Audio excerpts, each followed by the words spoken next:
Bonjour et bienvenue sur Gameplay pour cette nouvelle vidéo. Alors je vais vous parler cette fois-ci de Forbidden Lands. C'est un jeu de rôle édité en français par Arcane Asylum Publishing. C'est un jeu des Scandinaves de Free League. Il vous invite à explorer un univers assez sombre, un univers qui vient de se réveiller puisque le monde s'est dévoilé après qu'un brouillard rouge sang se soit levé. Donc c'est un jeu d'exploration, c'est un jeu de quête, mais les personnages ne sont pas vraiment des héros, les personnages sont plutôt des pilleurs de tombes, des maraudeurs, des vauriens, comme le dit si bien le titre. Donc, je vais juste vous présenter le matériel, parce que si vous voulez avoir plus de détails sur le système, etc., je vous invite à vous rabattre sur l'article de Fred sur le site Gameplay, que vous pouvez voir ici. Il est décrit en détail la mécanique de jeu, tout ce qui est à l'intérieur, les différentes races que vous pouvez interpréter, etc. Tous les particularités de ce jeu. Nous, on va s'attarder au matériel. Donc, c'est une boîte. Vous voyez que c'est une boîte, c'est assez rare. Hein, c'est devenu de plus en plus rare, mais ça revient quelquefois. Voilà. Alors c'est une rate à l'ancienne parce que en fait Forbidden Lands se veut un petit peu remettre au goût du jour les apparences vintage, d'où les dessins qui sont très vintage. Mais attention, le jeu n'est pas vintage du tout, puisque le système, la mécanique, c'est le Year Zero Engine qui est développé par Free League. C'est un système très moderne. En gros, vous lancez un certain nombre de D6 qui vous dépendent de vos attributs et votre compétence. Chaque 6 réussit et chaque 6 que vous obtenez est une réussite, et en fonction du seuil de réussite, vous voyez, c'est pas l'action. Vous pouvez aussi tenter votre chance en relançant les dés, etc. Bon, là, on rentre dans la mécanique. Si vous relancez les dés, que vous faites des 1 par exemple, vous arrive des malheurs. Par exemple, si c'est le 1 qui est sur votre dé d'attribut, vous perdez des attributs, etc. Voilà. En gros, voilà un petit peu comment ça fonctionne. Alors là, vous avez déjà deux manuels. Le manuel du joueur et le guide de maître de jeu. En plus de cela, vous avez un livret, le livret Légende et Aventurier. Voilà.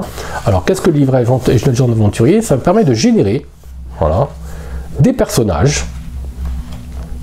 Voilà, vous avez pu générer des personnages avec leurs événements, etc. Un système de génération de personnages. Et vous avez aussi des générateurs de légendes. On va voir à quoi ça va servir. Voilà, des générateurs de légendes, et ces petits livrets va vous aider au meneur de jeu à construire ses aventures à partir d'une carte. Alors là, vous avez des stickers, hein, et vous avez une carte. Alors je vais essayer de retourner la boîte pour avoir la carte. Voilà. Une carte, cette carte, on va la défaire. Alors elle envahit un petit peu l'écran, hein, normal, elle est grande. Alors, vous voyez que je vais dézoomer un petit peu pour que vous puissiez mieux voir en quoi consiste cette carte. Voilà, c'est mieux. Bon, super, je l'ai mis à l'envers. On va la mettre à l'endroit, comme ça sera mieux. Alors, voilà la carte. Alors, cette carte, vous voyez que c'est une carte à hexagone. Les personnages vont pouvoir explorer les lieux, et à chaque fois que vous allez rester sur un hexagone, le joueur va pouvoir, le meneur de jeu va pouvoir créer des aventures à partir des livres qui sont fournis ici, et ça va générer aléatoirement, plus ou moins guidé par le meneur de jeu, des lieux d'aventure à différents endroits, ces lieux d'aventure que vous pouvez indiquer par des stickers. Ces stickers, vous les positionnez sur la carte et vous voyez un petit peu la campagne que suivent les aventuriers. Alors vous avez même des petites tombes pour marquer l'endroit où certains d'entre eux sont tombés, hein. C'est assez rigolo. Voilà. Donc là, par contre, ce n'est pas fait au hasard, parce que Forbidden Lands, c'est un site bac à sable, mais il y a quand même un univers, ce n'est pas générique. Alors donc là, vous avez le manuel du joueur. Dans le manuel du joueur, vous apprenez un petit peu, je vais rezoomer pour que ça soit mieux pour vous. Voilà. Le manuel du joueur.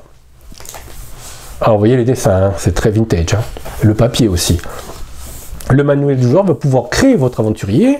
Alors, les différentes races, à savoir que vous avez des elfes, des nains, comme dans toute la fantasy, mais il y a un historique derrière qui fait que certains personnages sont vraiment antagonistes, et il est très difficile de créer des groupes mixtes, mais c'est possible, mais il va falloir que le meneur de jeu et que les joueurs trouvent des raisons que les joueurs se forcent à collaborer, hein. Voilà, donc ici vous avez qu'un jeu de rôle, tout ça, votre aventurier. Alors vous avez les peuples, hein, on est dans les humains, les elfes, les nains, les halflins, les orques, les lycans, on peut jouer des loups-garous aussi, les gobelins.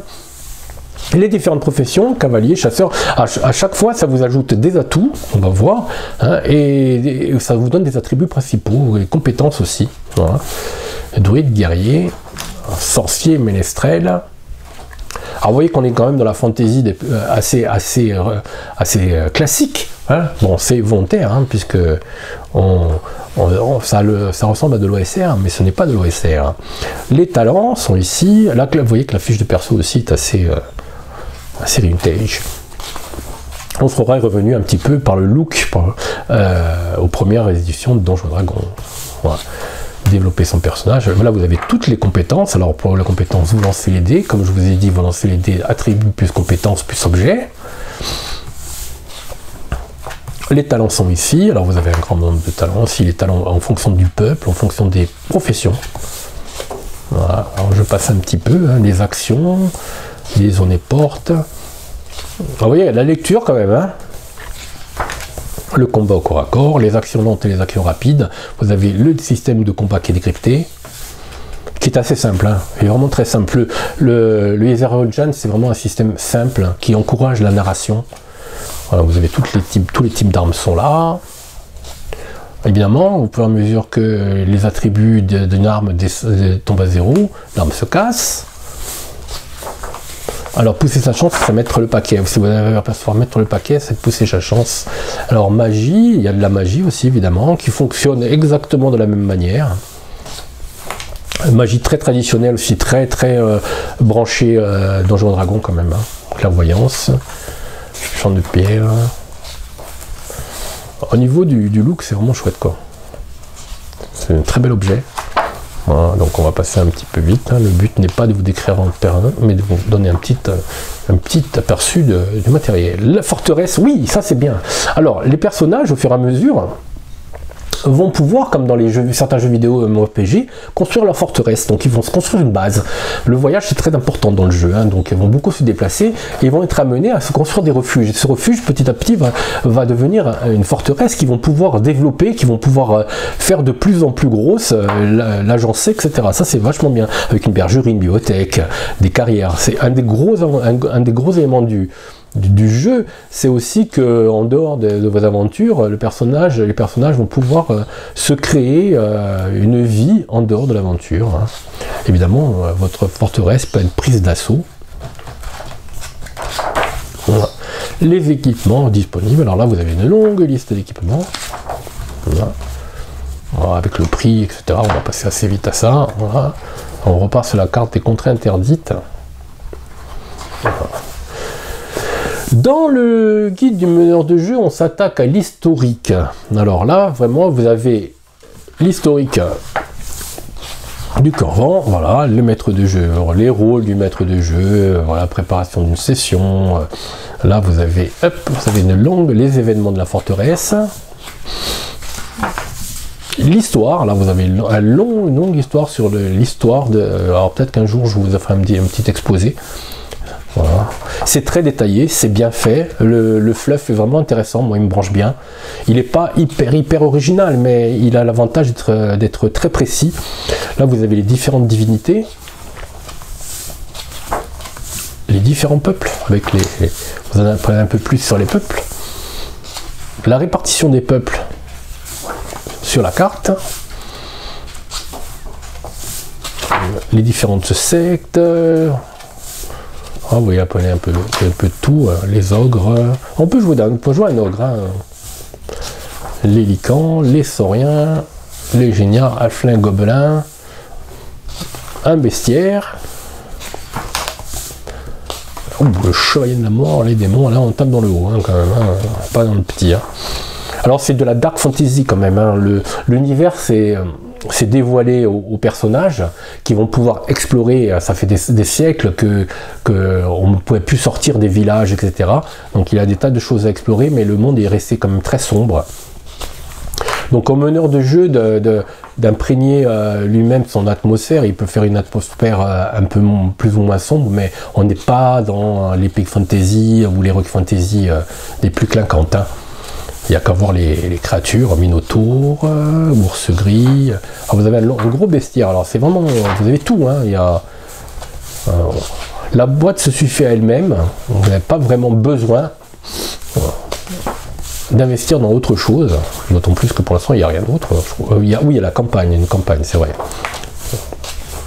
Voilà, les objets, les rencontres. Alors, vous avez un système de génération de rencontres. Voilà, numéroté.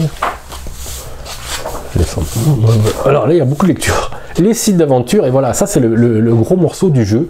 C'est-à-dire qu'il y a des sites d'aventure, comment créer son propre site d'aventure que vous reportez ensuite sur la carte.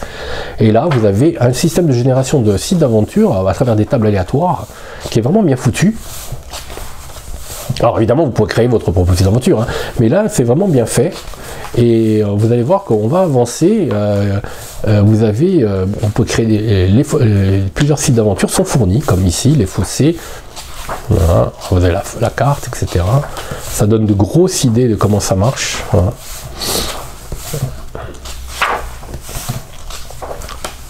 Un autre site qui s'appelle Âpre-Pierre. Alors, ils sont pas définis sur la carte, hein, justement. Hein. C'est les meneurs de jeu qui va, en fonction des déplacements des personnages, va pouvoir placer le site d'aventure en fonction de leur niveau ou sur la carte, en fonction d'où ils se trouvent et en fonction de leur niveau. La vallée de la mort, la vallée des bords. Alors, vous avez quelques sites déjà d'aventure qui sont bien foutus, hein. Et dans la campagne qui fournit qui est également disponible, vous avez d'autres sites d'aventure. Alors là, vous avez des légendes déjà faites que vous pouvez lire aux joueurs et qui va les amener en ces lieux. Voilà. Voilà. Là, vous avez sur ce livret, comme je disais, sur ce livret, par contre, vous avez des légendes des aventuriers. Donc, vous avez des personnes, vous créez les backgrounds de votre personnage, et derrière, en plus, vous avez des légendes supplémentaires qui sont ici. Vous avez un générateur de monstres aussi. Alors, il y a beaucoup de tables de génération obligatoires, aléatoires. C'est bien fait, donc ça peut vous aider aussi à créer vos propres aventures. Voilà, alors on a fait un petit tour rapide du matériel de Forbidden Lands. Franchement, c'est de la bonne qualité. De toute façon, Arcane Asylum, c'est pas surprenant, hein. Ils nous ont donné l'habitude de nous produire des produits de haute qualité. Et en plus, c'est du Free League, donc si vous aimez le Year Zero Engine, vous allez adorer. Et ça va vous amener dans un univers de fantasy. Voilà. Alors, si vous avez apprécié cette petite vidéo, n'hésitez pas à la signaler par un petit pouce en dessous, à la partager à vos amis, et si ce n'est pas encore déjà fait, vous abonner à la chaîne Guerrier.tv. Merci, à bientôt.